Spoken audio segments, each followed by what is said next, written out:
That don't sound good. We got a 2020 Nissan Sentra that is going to need rear brakes. Safely jack up your car and take off the wheels. We got 13 millimeter. Take out the 2 bolts. You could pry off your caliper. This one has the emergency brake on it, so it's going to give you some fight.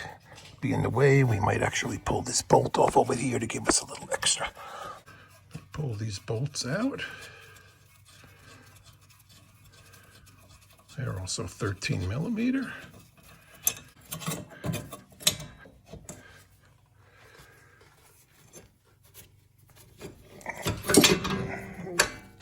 Just barely enough room now.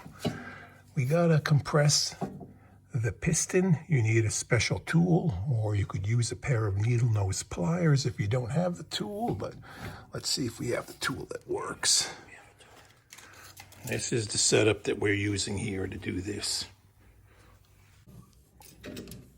Piston's getting compressed.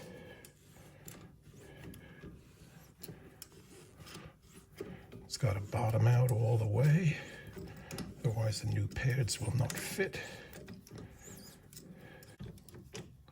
We are bottomed out. All right, you could use the old tool like this too, but you need to exert pressure on that piston at the same time. This is the left-hand side of the car, and we are turning this one clockwise or right hand.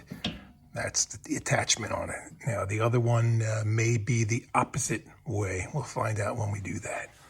Let's get these old pads off and new rotors installed. We got 2 17 millimeter bolts that hold this bracket on. We got to get those out. Got one here loose. The other one was loose. Pull them out. There we go. That's out of the way. And if you're lucky like this, the rotor should just pop off. Wow.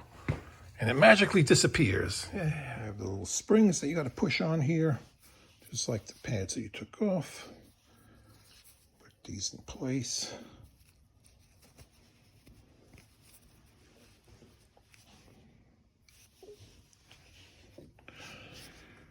We changed the little stainless steel slides on the caliper bracket. It came with the brake kit. We put never seize on the bolts now, so they will not rust in place. We're going to put the pads in here first since it's off.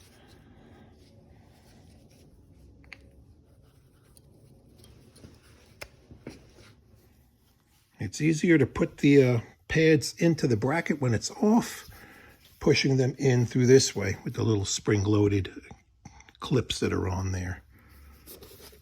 Now, there's a little stud right there that we have to line up with that right there. So we're actually going to rotate this back a little bit so it'll slide on and engage that little stud. We got our little notch turns so it will line up with the pin on the inside, and then we could put the caliper back in place. Put our bolts in and make them tight.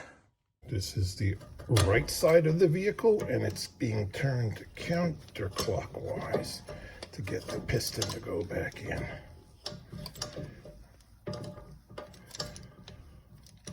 All finished.